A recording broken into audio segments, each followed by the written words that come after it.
We have the heart here from a pig, and we're looking at the anterior aspect. A couple ways to confirm it.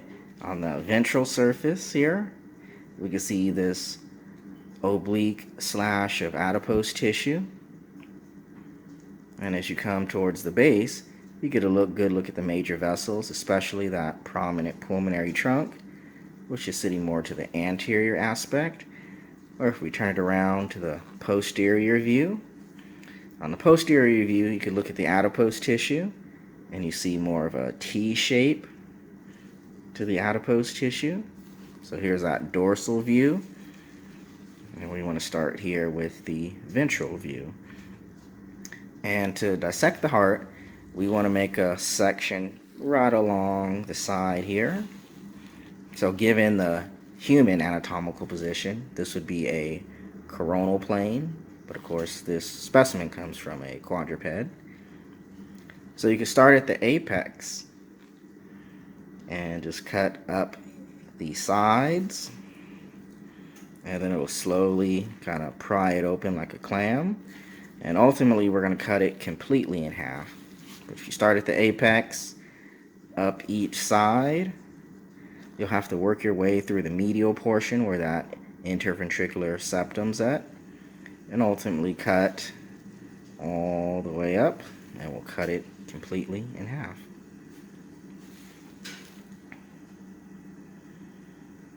And that's where we'll begin. So we have our tools, our gloves, goggles on, all our safety equipment. And we can start here at the apex. And we want to be right about in the middle of the specimen. That'll be great, just right here. So I'm going to start and just begin cutting.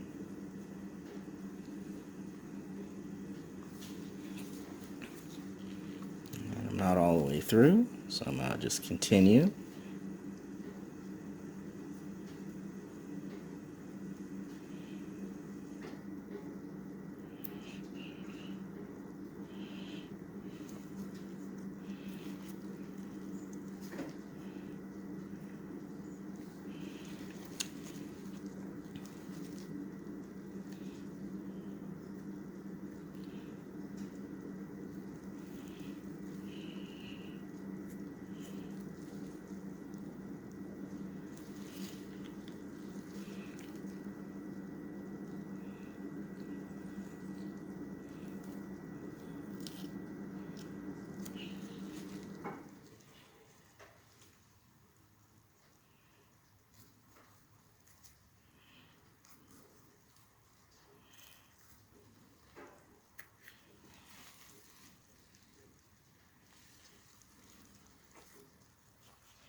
And at this point, we have the ventricles open, and we could get a good look at the atrioventricular valves. And if you really stretch it out, you can see the chordae tendineae. But we want to continue to go, so now we're going to have to damage the valves as we continue our dissection.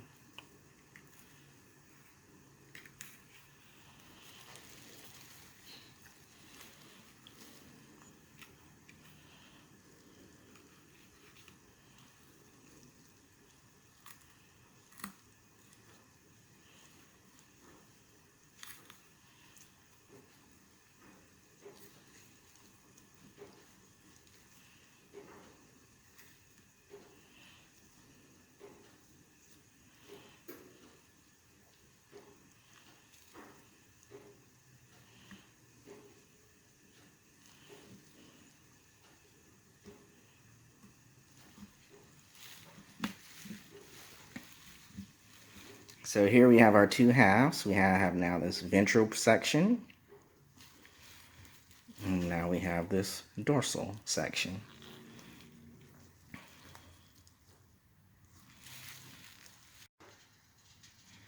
All right, we have our specimen here now. It's been completely cut in half. And I can just lift up the segments here. And so we'll take a look at the list of terms. So starting at the surface, these external features, the surface of the heart, which gives it this kind of reflective layer. This is the visceral pericardium, also known as epicardium. We have, of course, along the base of the heart is where we see the atria, the superior chambers. So again, just taking a look at the anterior side, that angled slash to the adipose tissue. So that means we would have the right side and the left side. And a way to confirm that is the left side is going to have the thicker myocardium. So let's just open it up. And there it is. Definitely to the left ventricle is where we have that especially thick layer of muscle. Much thinner to the right side. So that's another way, of course, to compare internally. So let's put it back here. And we have the superior chambers. Here they're kind of smashed in. So now we know that we have the left side. This would be the space of the left atrium. And internally, I cut it open here into the space of the right atrium. The ventricles are, of course, going to match. We've got to open it up. So here we have, again, the thinner muscle to the right side, the space of the right ventricle, versus the space of the left ventricle. We have the vena cava, both which lead to the right atrium. So we have to go to the posterior half, posterior side, and we could use our fingers at this point. And you can see I'm working my way into that right atrium space, and they're cut extremely short. We have what's left of the superior vena cava versus the inferior vena cava. And again, both of those major veins lead into the space of the right atrium. Pulmonary trunk, we saw that before we even dissected. I'll put the anterior half back on. And it's right here. Is that segment of the pulmonary trunk. I've cut it open, and we'll see why. Or another way to look at it is from the space of the right ventricle, and you can see leading right up to here is that placement for the pulmonary trunk. So now the pulmonary veins lead into the left atrium space, and again cut very short, so we don't see any of the length of those pulmonary veins, but you can see the vessels where they would lead right in here to the left atrium. And the aorta, well, from the left ventricle passing out of the heart. So in this case, it's going to be up here. I can run my finger through there, or maybe a little easier to do the probe. So I'm next to this valve here, and I still want to go in this direction. And there we go, popping out from the left ventricle right there at the top, popping out of the aorta. And the aorta, again, like most of these vessels, cut short. So now focusing on the internal features, we already have the heart open, and this thick layer of muscle separating the two ventricular spaces. There's the interventricular septum. Within the right ventricle, that junction between the right atrium and right ventricle itself is where we have the right atrioventricular valve, the tricuspid valve. And a way to find that is first to look for the little tendons, the little strings. So what we're going to go ahead and do is open this up a little further.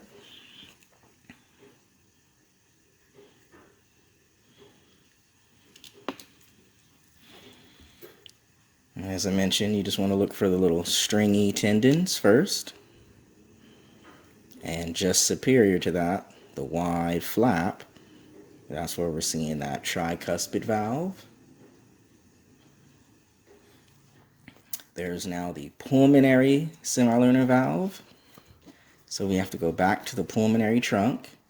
And this is the reason why we just made this incision here to open this up. And it's right at the base of the pulmonary trunk. We see a little bit here. Keep in mind this is the anterior segment, the right side as compared to the left. So we see a little leaflet here, a little flap of the pulmonary semilunar valve. Or you can see more of it here if we open up the pulmonary trunk. And we see a little remnant of it here as well. So this half, in this case, we see more of that pulmonary valve on this segment here. We have the bicuspid valve. So again, using that thick muscle to the left side as a guide, you can find the stringy tendons. And again, the wide flap just superior to those. This is that position for the left atrioventricular valve. The aortic valve, in order to see that, we would then want to push the mitral valve aside. And we have to get into this area here. So let's do a little bit of dissection.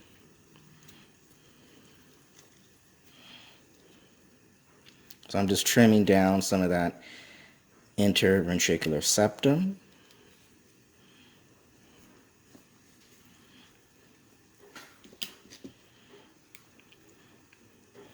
And here now we're able to see the segments that make the aortic valve. And just to verify that, from the left ventricle, we'll pass up past the aortic valve. And once again, that puts us at the top, coming through the aorta. In the ventricles themselves, you'll notice these bulging segments of muscles. These are known as the papillary muscles. And I've just been saying stringy tendons. The term is the chordae tendineae, the heartstrings. And it looks very well here on this left ventricle. Again, just look for the atrioventricular valve, and only atrioventricular valves contain the attached chordae tendineae. So here we have a tricuspid valve on the right side with the attached chordae tendineae, and in turn the bulging muscles of the papillary muscles. The trabeculae carneae now, that's the ridging that you see in the muscle of the ventricles themselves. So if I really open up this right ventricle, you're seeing the ridging that you see here in the muscles. Keep in mind, papillary muscle, you're going to see that connection to chordae tendineae and a atrioventricular valve. The trabeculae carneae are going to lack that. And then lastly, we have the layers. So once again, the external surface is where we have the epicardium, also known as visceral pericardium. We can open it up. The layer of muscle tissue, that's where we have myocardium. And then now you notice on the internal surface of any chamber, you can see that internal, again, reflective layer. And that's the appearance of the endocardium, the internal layer, endocardium. We have a view of now the dissected pig heart. And to go through the list, the superficial surface of the heart, or the serous membrane touching the heart, is the epicardium, or the visceral pericardium. We see the superior chambers here that have been cut open. And of course, over here is the left side versus over here is the right. So that means here we're into the left atrium. And on the opposite side, here you can see an opening that's been cut into the right atrium. Whereas the inferior sections here, this is into the structure, and you have to open it up to now truly see into the ventricles. And again, the thickness of a muscle is a great indication. That thick muscle is always to the left side. So we have here, of course, the space of the left ventricle, making the opposite side here, it's been cut open really wide, but the space of the right ventricle.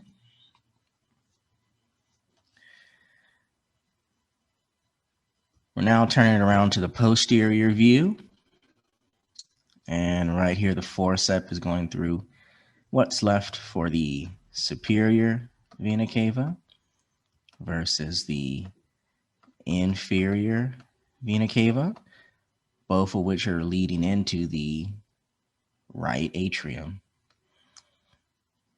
So from that posterior view, the pulmonary trunk.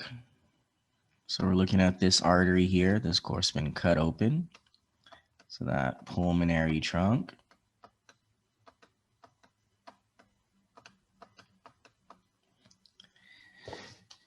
And here we have a bit of the aorta. Principally that ascending aorta. We'll open the heart back up again. And we have all of this structure here separating the two ventricles. So this is the interventricular septum. So it's just all of this structure separating the spaces of the two ventricles. And it's at this point now we want to take a closer look at the tricuspid valve. So here we are viewing it from the right side, really wedged that right ventricle open. And you can see right in here the flap of the right atrioventricular valve or tricuspid.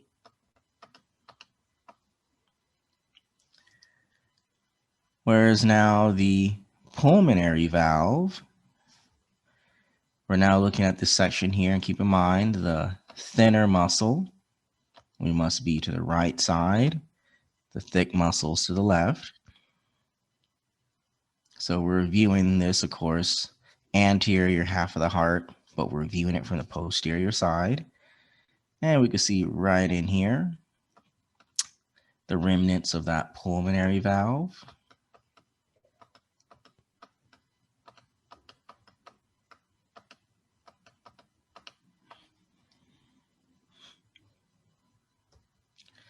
Of course, we're back to seeing the thick side, so this must be the left, meaning this is the left atrioventricular valve or bicuspid valve,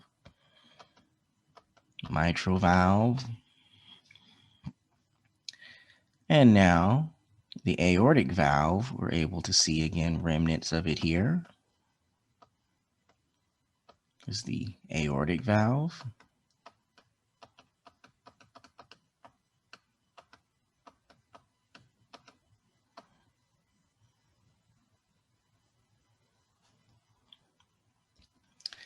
Again, with the right ventricle being cut open, we can see that tricuspid valve.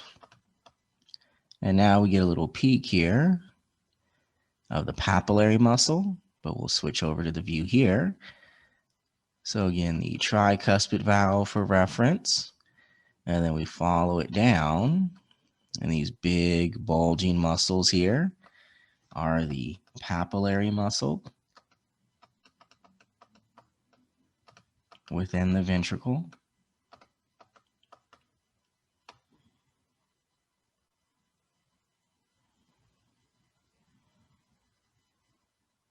And of course, connected to the papillary muscle, we see the chordae tendineae. So you're always going to see a atrioventricular valve.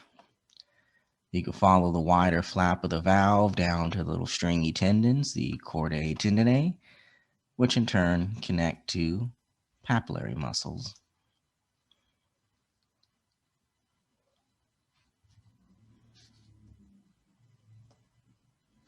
And here's just a look now, of course, from the left ventricle.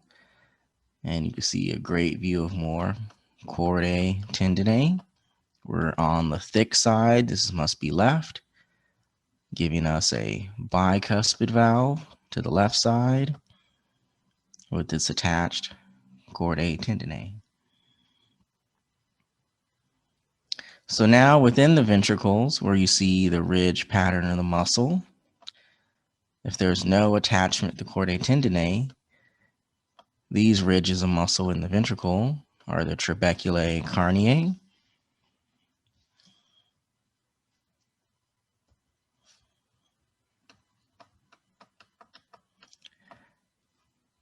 And then finishing up, of course, with the muscular layer that you see here all in brown, going up into the interventricular septum. All of that brown layer, cardiac muscle, the myocardium.